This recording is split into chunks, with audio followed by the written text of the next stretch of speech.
আজ দেশি গল্পের 100তম পর্ব। অবশ্যই আজ একটা বিশেষ পর্ব, তাই আজ আমাদের সাথে আছেন একজন বিশেষ অতিথি। শুধু উপমহাদেশে নয়, পুরো দুনিয়াতে তিনি আমাদের একমাত্র দর্শক। হ্যাঁ, আজ আমাদের সঙ্গে উপস্থিত আছেন আমাদের প্রাণপ্রিয় একমাত্র দর্শক। দেশি গল্প অনুষ্ঠানে আমার সাথে আলোচনায় যোগ দিতে চাইলে ফোন করুন 004206 নম্বরে। সমালোচনা করতে চাইলে যা খুশি আজে বাজে কথা লিখে SMS করুন যে কোনো নম্বরে। এতক্ষণ আপনি কার সাথে কথা বললেন? দর্শকের সাথে। দর্শক? আমি ছাড়া আপনার কোনো দর্শক আছে নাকি? উফ, ভুলেই গেছিলাম, আজকে তো আমার কোনো হোম ভিউয়ার নেই। তো আমরা অনুষ্ঠান শুরু করি। ম্যাডাম কেমন আছেন? আমি খুব ভালো আছি। আপনি সেই একমাত্র ব্যক্তি যিনি আমাদের অনুষ্ঠান দেখেন। আপনাকে আমাদের মাঝে পেয়ে আমরা আজকে যার পর নাই খুশি। আমিও খুব খুশি, আনন্দিত, বিশেষভাবে আনন্দিত এই কারণে যে এখানে এসে আমার ভুল ভেঙেছে। কি ভুল? মানে আমি যখন এই অনুষ্ঠানটা দেখতাম তখন আমার মনে হতো আপনি ঠিক, আপনার চেহারা ঠিক আমার ছেলের মতো, কিন্তু এখানে এসে দেখছি যে আপনি আসলে আমার ছেলের মতো এত সুন্দর না। না, এটা তো আসলে আর রূপচর্চা অনুষ্ঠান না, তাই না? এখানে আমরা রূপচর্চা করতে আসিনি। কার চেহারা কিরকম সুন্দর, কার চেহারা কিরকম খারাপ, এটা তো নিশ্চয়ই এটা আমাদের দেখার বিষয় না। আমরা তাহলে আসল ডিসকাশনে ফিরে যাই, আমরা আসল আলোচনায় ফিরে যাই, মূল আলোচনায় ফিরে যাই। আমার আর মূল প্রশ্ন যেটা হচ্ছে যে আপনি দিনের পর দিন আমাদের এই অনুষ্ঠানটা দেখেন, কিন্তু আপনি দিনের পর দিন এই অনুষ্ঠানটা কেন দেখেন? আমি তো দিনের পর দিন এই অনুষ্ঠান দেখি না, আমি তো এই অনুষ্ঠান দেখি রাতের পর রাত। একই কথা হলো, রাতের পর রাতে অনুষ্ঠান দেখেন। আপনি অনুষ্ঠান তো দেখেন, কেন দেখেন? আসলে আমার রাতে ঘুম হয় না, এই অনুষ্ঠানটা দেখলে আমার ঘুম হয়। ঠিক যখন আপনি প্রাণপ্রিয় কথাটা বলেন তখন আমার প্রথম হাইটা ওঠে, তারপর আপনি কথা বলতে শুরু করেন আর আমি ঢুলতে শুরু করি, তারপর এক পর্যায়ে আপনার অনুষ্ঠানটা শেষ হওয়ার আগেই আমি ঘুমিয়ে পড়ি। আপনি অনুষ্ঠান শেষ হওয়ার আগেই ঘুমিয়ে পড়েন? জি, আপনি একদম ঠিক বলেছেন। কিন্তু আমাদের এই অনুষ্ঠান তো সপ্তাহে একদিন, মানে এক রাত হয়, তো অন্য রাতগুলোতে আপনি ঘুমান কিভাবে? তখন অন্য কোনো একটা চ্যানেল দেখি। দেশে এখন এত চ্যানেল, টিভি চ্যানেল, রেডিও হয়েছে, যে কোনো একটা ছেড়ে রাখলেই ঘুম চলে আসে। তবে আপনার অনুষ্ঠানটা দেখলে আমার সবচেয়ে ভালো ঘুম হয়, যাকে বলে সাউন্ড স্লিপ। অন্য টিভি রেডিও আপনাকে ঘুম পাড়িয়ে দেয়? সব চ্যানেল তো এক, আপনি লোগোটা রেখে দিন, আপনি কোনো অনুষ্ঠান থেকে কোনো অনুষ্ঠান পার্থক্য করতে পারবেন না। কিন্তু তারপরেও যেখানে আমাদের দেশের মানুষরা এখন সবাই আমাদের চ্যানেলগুলো ছেড়ে কলকাতার চ্যানেল দেখছেন, সেখানে আপনি একাই আমাদের চ্যানেলগুলোর জন্য যুদ্ধ করে যাচ্ছেন এইখানকার একটা দর্শক হয়ে, কেন? কারণটা হচ্ছে আমার ছেলে। হ্যাঁ, আপনার ছেলে কি করে? ও বিভিন্ন চ্যানেলে অভিনয় করে, ওর নাটক তো আর কেউ দেখে না, তাই আমারই বসে বসে দেখতে হয়। তার মানে আপনি বলতে চাচ্ছেন যে আপনি শুধু আমাদের শোরই একমাত্র দর্শক না, আপনি আপনার ছেলের নাটকেরও একমাত্র দর্শক। সেটা আমি ঠিক বলতে পারছি না যে আমি আমার ছেলের নাটকের একমাত্র দর্শক কিনা, কারণ আমার ছেলের নাটক হলে আমি বিভিন্ন জনকে SMS করি, আবার রিপিট হলে রিপিট SMS করি।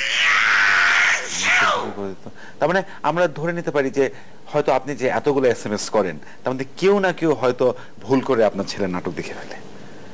ঠিক তাই। তার মানে আপনার ছেলে তো একজন মহান ব্যক্তি। যেখানে আমরা এত কষ্ট করে বাংলাদেশের নাটক, কলকাতার নাটকের বিরুদ্ধে যুদ্ধ করছি, সেখানে উনি কষ্ট করে যুদ্ধ চালিয়ে যাচ্ছেন। তার মানে উনি একজন প্রকৃত শিল্পী যোদ্ধা।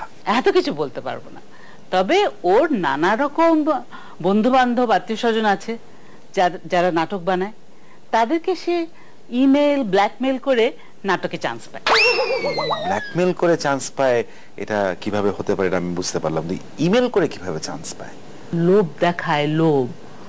ওর একটা ব্যবসা প্রতিষ্ঠান আছে, বুঝেছেন? ওই ব্যবসা প্রতিষ্ঠানে কাজের লোভ দেখিয়ে ও নানা রকম নাটকে চান্স পায়।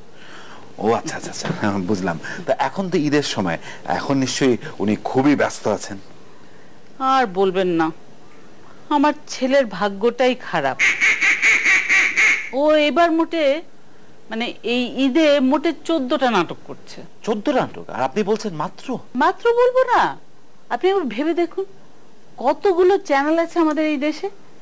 প্রত্যেকটা চ্যানেল ঈদের জন্য 7 দিন ধরে প্রোগ্রাম করে, তাহলে কতগুলো নাটক হয় আপনি একবার হিসাব করে দেখুন। মানে হিসাব না, সবকিছু গুলিয়ে যাচ্ছে আর কি।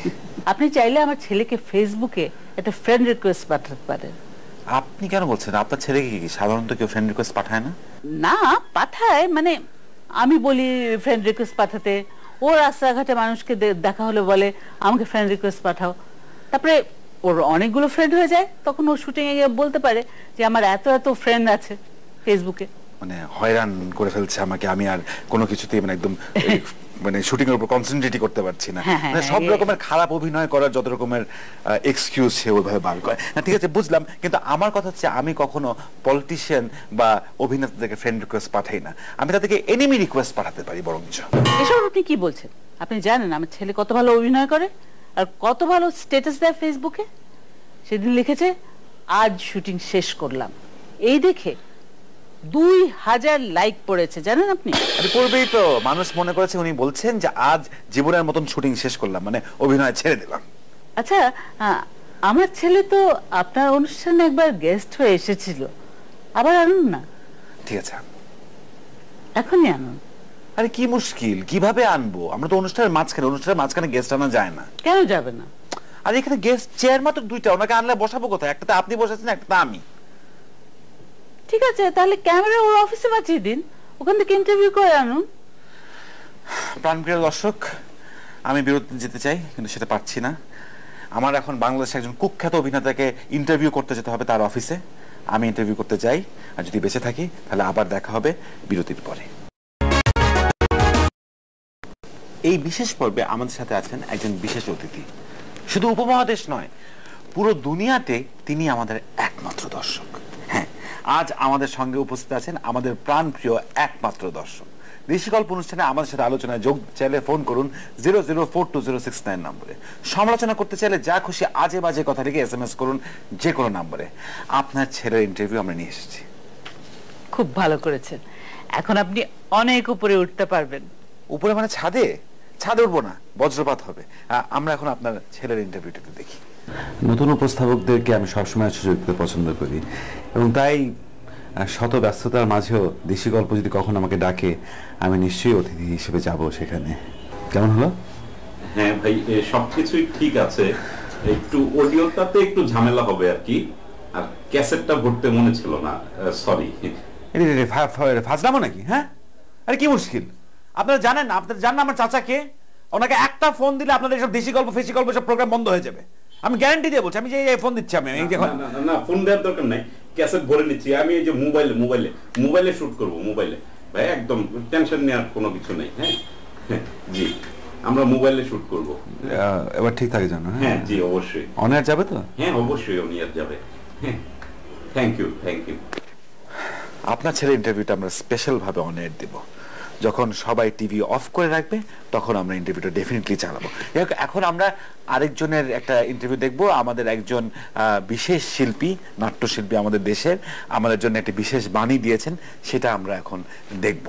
আমার ছেলেকে রেখে এখন আপনি কাকে দেখাবেন? একজন বিশিষ্ট সেলিব্রিটি। আচ্ছা, এদেরকে কেন আবার আনছেন? এরা তো প্রায় প্রত্যেকটা নাটকেই অভিনয় করছে, আমার ছেলে ভাত মারছে। আমরা তারপর ইন্টারভিউটা একটু দেখি। দেশি গল্প অনুষ্ঠানে আমি একবার গেস্ট হয়ে এসেছিলাম। অনুষ্ঠানটা আমার খুবই পছন্দের, তবে এই যে অনুষ্ঠানের মাঝখানে বারবার খালি ফোন কল আসে, এটা খুবই বিরক্তিকর। আর হচ্ছে অনুষ্ঠানের উপস্থাপক এইরকম এলোমেলো অগোছালো একটা উপস্থাপক, চুল আঁচড়ায় না, কাপড় ঠিক মতো পরে না, কথা ঠিক মতো বলতে পারে না, 100 বার ফামলিং করে, এরকম একটা ছেলেকে কেন উপস্থাপক হিসেবে নিতে হবে? আমি ব্যাপারটা বুঝতেই পারলাম না। আর হোস্টিং করার জন্য তো গ্ল্যামার লাগে, রাইট? আমার মনে হয় অনুষ্ঠানের প্রোডিউসারটা একটা ছাগল। তার মানে এইরকম একটা এলোমেলো লোককে কেন যে আমাদের মতো গ্ল্যামারাস মানুষকে ছেড়ে, ব্যাপারটা আমি বুঝি না। এটা প্লিজ কেউ বন্ধ করুন। ম্যাডাম, আমরা এখন একজন সিনিয়র অভিনেতার ইন্টারভিউ দেখব। শুনেন, এই সিনিয়র আর্টিস্টদের রেখে কোনো লাভ নেই, মানুষ এগুলো দেখে না। আপনারা বরং কোনো জুনিয়র আর্টিস্টকে রাখুন, যেন আমার ছেলে, তাকে আবার ইন্টারভিউ করুন। এখন আমাদের দেশি গল্পের জন্য বাণী দেবেন বিশিষ্ট অভিনেতা জনাব আলী জাকির। বাণী দিতে হবে? কিসের বাণী? কেন বাণী? কয় প্রকারের বাণী? বাণী কি পানি, ওয়াসার পানি যে বোতলে ভরে ভরে দিয়ে দেওয়া যায় যত ইচ্ছে তত? ভারী তো একটা পচা প্রোগ্রাম, নাম হচ্ছে কি দেশি গল্প, তার 100টা হয়েছে তো কার কি বয়ে গেছে? 200টা হলেই বা কি হবে? 500ই হোক না, বা 1000, তাতে কি হবে? ভণ্ডামি যত সব, আলতু ফালতু কথা, আজে বাজে সময় নষ্ট, এই জন্য আবার দিতে হবে বাণী, আর তাও আবার আমাকে। ইয়ার কি পেয়েছে? আসলে ওই বেটায় উপস্থাপককে 2 কান ধরে দাঁড় করিয়ে রাখা দরকার। না না না, তাও না, তার 2 কান ধরে হাই বেঞ্চের উপরে নীল ডাউন করিয়ে রাখা দরকার। কিসের বাণী? ইয়ার কি পেয়েছো? ম্যাডাম, আসলে আপনি তো জানেন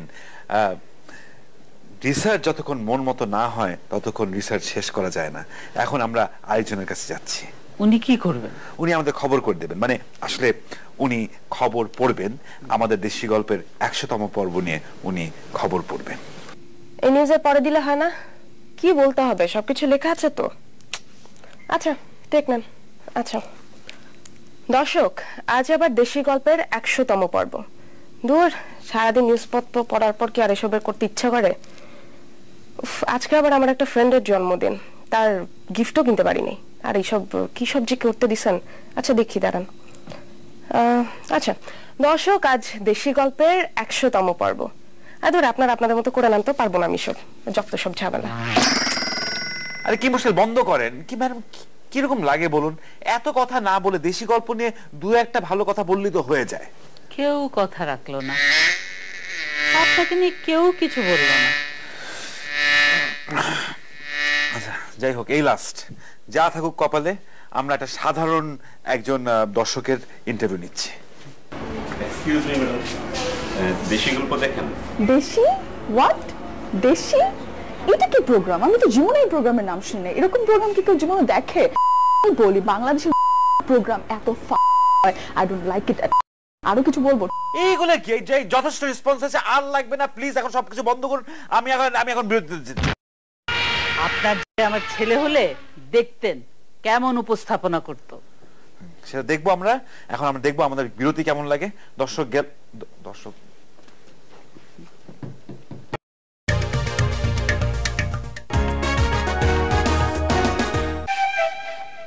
আজ দেশি গল্পের 100তম পর্ব। এই বিশেষ পর্বে আমাদের সাথে আছেন বিশেষ একজন অতিথি।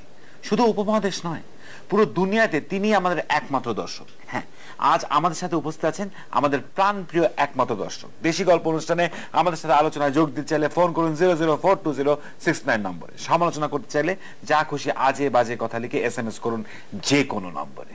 দেখুন, আমার ছেলে বাংলাদেশের চ্যানেলে অভিনয় না করলে আমি কোনো বাংলাদেশের চ্যানেল দেখতাম না, তাই আপনার অনুষ্ঠানে আমার দেখা হতো না। তাই বলছিলাম কি, আমার ছেলেকে আপনি আবার আপনার অনুষ্ঠানে অতিথি করে আনুন।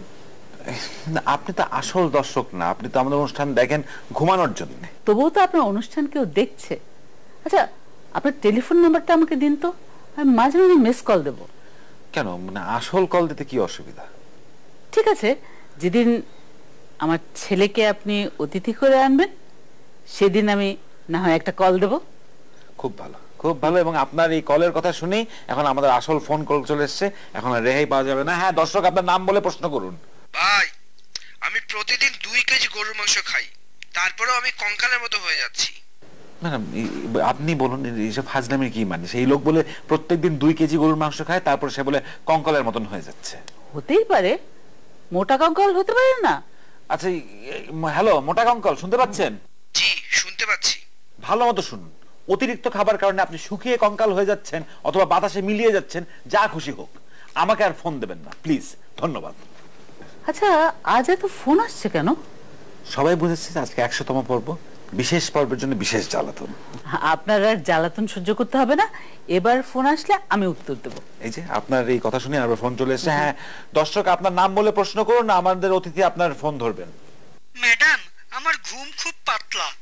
গভীর রাতে পাশের বাসার বিড়াল হাঁটাহাঁটি করে, সেই শব্দেও আমার ঘুম ভেঙে যায়। একটা কাজ করুন, আপনারা দুজনেই ঘুমের ওষুধ খান। দুজন? আমি তো বাসায় একাই থাকি। মানে আপনিও ঘুমের ওষুধ খাবেন আর বিড়ালটাকেও খাবেন, ওরও তো ঘুমের দরকার। ওকে যদি আপনি ঘুমের ওষুধ না দেন তাহলে সে সারাক্ষণ রাতে পায়চারি করবে আর আপনি ঘুমাতে পারবেন না। ম্যাডাম, ঘুম কাকে বলে আমাদের কর্তৃপক্ষ থেকে দেখলে সে বোঝা যায়। এই বছর বাম্পার ক্রপ হওয়া সত্ত্বেও কৃষকরা তাদের ধানের জন্য দাম পাচ্ছে না, আর আমরা বেশি দামে চাল কিনছি। আমরাও ধরা, কৃষকরাও ধরা।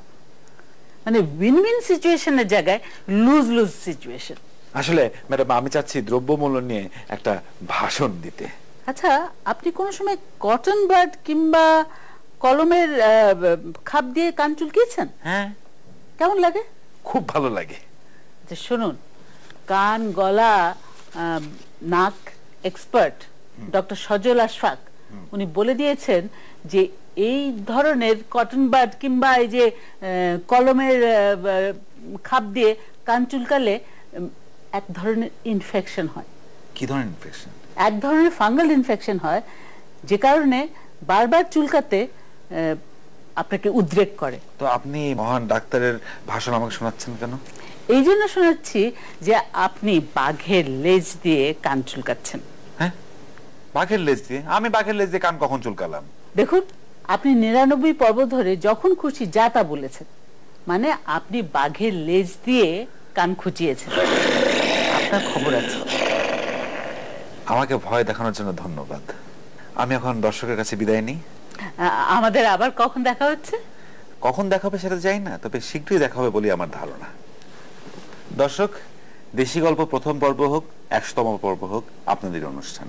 তাই আপনাদের জীবনের যাবতীয় অবাস্তব সমস্যা আমাদের ইমেল করুন, আমরা অবশ্যই আপনাদের সমস্যার বাস্তব সমাধান দেব। এছাড়া মজার ভিডিও, ছবি, চিঠি, SMS, গল্প, কবিতা, উপন্যাস, বাজারের লিস্ট, যা কিছু মজার তাই আমাদের কাছে পাঠান। আমাদের ঠিকানা চিঠি লিখুন। প্রযোজক দেশি গল্প, দেশ টিভি, কর্ণফুলী মিডিয়া পয়েন্ট, 70 শহীদ সাংবাদিক, সেলিনা পারভিন সড়ক, মালিবাগ, ঢাকা 1217। Email desigolpo@desh.tv। এই অনুষ্ঠানের প্রতিটা ঘটনা ও বক্তব্য কাল্পনিক, ইরজাকের ছাড়া। জীবিত, মৃত অথবা অর্ধমৃত কারোর সাথে কোনো মিল নেই। যদি কেউ কোনো মিল খুঁজতে চান তবে নিজ দায়িত্বে খুঁজবেন। ধন্যবাদ। এত কিছু বলার পরেও আমাদের কথা বা আচরণের সাথে যদি কেউ মনে কষ্ট পান, সেটাও নিজ দায়িত্বে পাবেন। দেশি গল্প নিয়ে আপনাদের বিভিন্ন দাবি দাওয়া পেশ করুন ফেসবুকে দেশি গল্প গ্রুপে। আমরা সেই দাবির কোনোটাই পূরণ করব না। আর দেশি গল্প শুধু দেশ টিভিতেই হয়, আমাদের কোথাও কোনো শাখা নেই। ওয়ান পিস মেড, কারিগর ডেড। আচ্ছা, এই প্রতিটা অনুষ্ঠানে যে আপনি বলেন কারিগর ডেড, কারিগর ডেড, এই কারিগররা কারা? এই কারিগররা হলো আমাদের প্রডিউসার সুমন সাহা এবং আমাদের লেখক মারুফ রহমান। আচ্ছা, ওনাদেরকে একটু ডাকুন। ওনার ডাকবো মানে? ওনারা এখানে আসতে আমি এখানে থাকতে পারবো না। আপনি চলে যান, ওনাদের সাথে আমার একটু কথা আছে। ওনার সাথে আপনার কি কথা? আচ্ছা, আপনি যান। অনুষ্ঠান তো শেষ, 100তম পর্ব আমি থাকবো না। ওনাদের সাথে আমার কথা আছে। ঠিক আছে, এই যে আসেন আপনারা, আসেন আসেন।